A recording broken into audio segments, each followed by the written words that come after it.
पाठीमागे निंदा, अहो जवळच्या लोकांचा हाच तर खरा धंदा. पण आम्ही तर लांबचे लोक, पाठीमागे कशाला? तुझ्यासारखे छपरी काकूला तोंडावर बोलतो. घरी जा, लेकरं सांभाळ. घर पे जाओ, बच्चों के गाने साफ करो. तर नमस्कार, राम राम, प्रणाम मित्रांनो. आता लवकर व्हिडिओ येतील. आता खरंच लवकर व्हिडिओ येतील. माझ्यावरती मंगळ भारी होता, त्याची पावर संपली. आता माझी पावर वाढेल. मागच्या व्हिडिओमध्ये आपण बघितलं होतं मोटिवेशनल गर्ल. आता आपण तिची काकी बघू. मोटिवेशनल बाई जी आहे या सगळ्या छपरी रील स्टार्सची आई, कारण ती या सगळ्यांच्या आईच्या वयाची, वयाने मोठी पण अक्कलने छोटी, असं सगळ्यांचं डोकं कीर करणारे सोनी तपकीर. आता मी तुझी इतकी आठवण काढणार की तुला उचकी नाही. जुलाब लागाय पाहिजे, जुलाब. वय काय, व्हिडिओ काय बनवती, या वयामध्ये अशा छपरी कॅटेगरीचे तुला व्हिडिओ शोभत नाही काकू. काहीतरी सेन्स पाहिजे ना या व्हिडिओचा. ही ज्याची आठवण काढते, ज्याला जुलाब लागतील, मग ही कशाला तोंडाला हात लावते? मी तर तिच्या संग असं टाइमपास म्हणून तिच्या संग बोलत होती. आणि टेकडीवरती जाऊन असलं कॉन्टेंट शूट करून काय करते? ही तर आहेच गॉन केस. त्या पोराला बिघडवते. फेबडी कुठली? ही नवीन प्रजाती वाढत चालली. असे काकू लोक पण येत चालले रील स्टार बनायला. तुमच्या जर आजूबाजूला अशी कोणती काकू राहत असेल, अशी रील बनवणारी, असे हे ट्रान्सफॉर्मरचे शेप मध्ये कपडे घालून व्हिडिओ बनवणारी, दुसरीकडे राहायला चालल्या जा. तुमच्या घरात पण असा हा व्हायरस रील वरचा शिरू शकतो. काय गे धुप्पे? आता मी तुझी इतकी आठवण काढणार की तुला उचकी नाही. गुजरात मधल्या पोरी ढोकळा बनवत्यात, पंजाब मधल्या पोरी लस्सी बनवत्यात, केरळ मधल्या पोरी इडली बनवत्यात, आणि आपल्या महाराष्ट्रातल्या पोरांना चिप्स बनवतात. लय बेकार. काय म्हणायचं काकू तुला? सगळ्या महाराष्ट्रातल्या पोरी सारख्या असतात का? असे तुझ्यासारखे काही छपरी बायका पोरी असतील तसे करत, मग दुसऱ्यांना कशाला बोलते? सगळ्यांना कशाला बोलते? तू एवढी हिंमत, निघ महाराष्ट्रात राहू नको.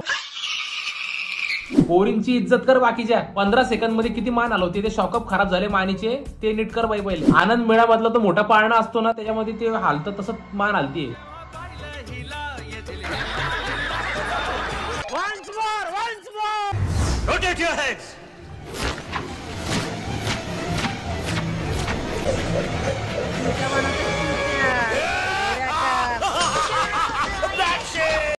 तशी थंडी वाढत चालली, तशी मेडिकल मध्ये गर्दी होत चालली. केला ना घाण विचार सर्दीमुळं. काय दाताड दाखवते काकू? तू साधी घाण विचार केलेला दिसतोय. सर्दीमध्ये गोळ्या औषधच घ्यायला जातो आम्ही मेडिकल वरती. वाटतं का आम्हाला बघून आम्ही दुसरं काय घ्यायला जाऊ? तुझं आधीच डोक्यात काय दुसरं चालू आहे? हे तुझं जे हसणं आहे ना असं दाताड दाखवून, हेच सांगून देते सगळं. नीट बघा तुम्ही. मी काय बॉडी शेमिंग करत नाहीये. हिचं जे दाताड दाखवून आहे ते सेम त्या ट्रोल फेस सारखं आहे. हिची 32शीच दाखवून देते की हा डबल मिनिंग डायलॉग आहे. समुद्राचे पाणी कधीच आटणार नाही, ड्रायव्हर हे नाव कधीच मिटणार नाही. ह्याच जन्मी काय तर पुढच्या 1000 जन्मी स्प्लेंडरचा नाद कधीच सुटणार नाही. स्प्लेंडरचा नाद पुढच्या 1000 जन्म सुटणार नाही म्हणे. अगं ती स्प्लेंडर 1 जन्म तर ठीक होते, जास्तीत जास्त 3 जन्म चालेल. ते 3 पिढ्या वापरतील. तू 1000 जन्माची गोष्ट करते. तोपर्यंत ती स्प्लेंडर जंगून तिचा खाक होऊन जाईल, तिचा काला होऊन जाईल निसर्गामध्ये. पृथ्वीवरचा पेट्रोल डिझेल संपून जाईल तोपर्यंत. मग काय होतणार तिच्यामध्ये? पाणी.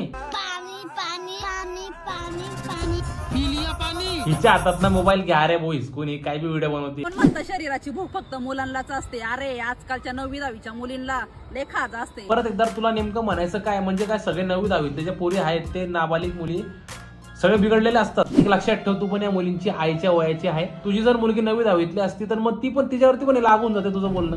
नाहीतर मुलांची काय हिंमत आहे तिला हॉटेलच्या रूम पर्यंत घेऊन जायची? काय बोलू राहिले? निब्बा निब्बी कधीपासून लॉजवर जायला लागले. नाबालिक आहे. असले रील काढण्यापेक्षा जरा तुमच्या मुलींकडे लक्ष द्या, नाहीतर ते पण मोठं व्हायचं असे लॉजवर जायचं व्हिडिओ बनवतील. मध्येच थंडी वाढते, मध्येच पाऊस पडतोय, मध्येच ऊन पडतय. यात वातावरणाचा दोष नाही बर का, महिनाच वाराच आहे. म्हणजे एवढे हे एन्व्हायरमेंटल ऑर्गनायझेशन आहे. अख्खा जग म्हणते ग्लोबल वॉर्मिंग वाढत चालली. हे सगळं काही नाही, खोटं आहे. ही म्हणती तेच खरं आहे. जनवरी के महीने में पूरे देश में कोल्ड वेव थी और फरवरी में हीट वेव. इंटरेस्टिंग बात ये है महिनाच वाराच आहे. महिना 12चा आहे म्हणे. महिना 12चा नसतो, महिना 30-31चा आहे. तुम्हीच आहे 12च्या उन्हात तुम्ही व्हिडिओ काढता, त्यामुळे तुम्हाला कम्फर्टेबल वाटत. तुम्हाला कधी गरम होतं, कधी तुम्हाला थंडी वाजते, तर तुम्ही ब्लड प्रेशर चेक करून बघा एकदा. खरं बोलला. वाघाला दारू पाजा, तो कधीच माणूस बनत नाही, पण माणसाला दारू पाजल्यावर तो नक्कीच वाघ बनतो. #बेवडी संघटना. हा, यांना खूपच चांगला अनुभव दिसतोय. घरी तुम्ही पण पाजता का तुमच्या वाघाला दारू? हे मी वाघाबद्दल नाही बोलत आहे. तुला पण पाजली तर तू पण वाघीण होशील काकू. सॉरी, वाघीण नाही, नागिन. बेवडी काकू. नापास होने की खुशी ना नापास होने का गम, जब तक है दम फॉर्म भरते रहेंगे हम. हॅशटॅग अखिल भारतीय 10वी-12वी. तिचं रिटायरमेंटचं वय झालंय आणि ही 10वी-12वीच्या गोष्टी करते. जब तक है दम फॉर्म भरते रहेंगे हम. आता कसले फॉर्म भरती बाई अर्ध वय निघून गेल्यावर. टाटावाल्याचा बिझनेस, गाड्यांचा, अदानीचा बिझनेस, कन्स्ट्रक्शनचा, कंस्ट्रक्शनचा, अंबानीचा बिझनेस, पेट्रोल पंपाचा आणि आमचा शेतकऱ्याचा बिझनेस, दुधाचा धंदा. हो का? मग कुठल्या मजल्यावर तुम्ही तुमच्या गाया बांधलेले आहेत, म्हशी बांधलेले आहेत? बिल्डिंग मध्येच तुम्ही दूध काढतात का? काय लॉजिक या सगळ्या मोठ्या मोठ्या बिझनेसमॅन सोबत तुमचं कम्पेअर करायचं? सगळे आपापल्या ठिकाणी बरोबर आहेत. तुझ्याच बोलण्यावरती मला डाऊट येतो काकू. फेकायची आणि आबाळ हेपलण्याची पण एक लिमिट राहते काकू. नुसते हॅशटॅग देऊ राहिले. हॅशटॅग दूध उत्पादक, hashtag Splendor lover, hashtag Akhil Bharatiya 10वी-12वी pass नापास संघटना. हॅशटॅग 10वी-12वी पास नापास संघटना. एवढं मोठं हॅशटॅग.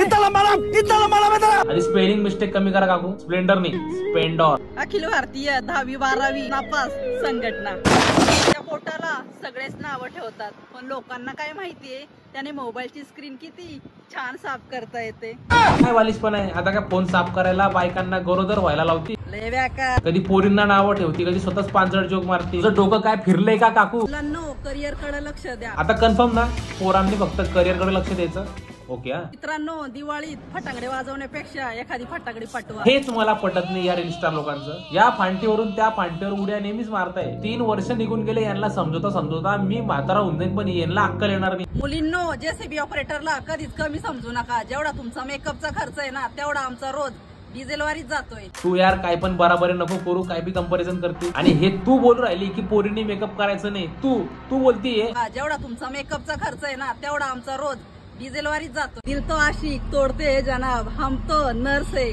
अरे तू आहे काय? सारे प्रोफेशन आहे. कधी दूध उत्पादक बनतीये, कधी ट्रॅक्टर लवर, कधी ड्रायव्हर, आता नर्स.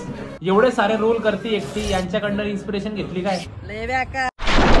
तर प्लीज काकी असं नका करावे. तुमच्या संसाराकडे लक्ष द्यावे. असले फालतू रील नाही बनावे. आणि तुम्ही पण व्हिडिओला लाईक करावे, कमेंट करावे आणि चॅनलला सबस्क्राईब करावे. थोडं जरा तुम्ही पण कौतुक करा जरा कमेंट सेक्शन मध्ये यांचं. चला हे तुम्ही भेटूया पुढच्या व्हिडिओमध्ये. तोपर्यंत भाचा नेहमीप्रमाणे आपलं गाणं वाजण.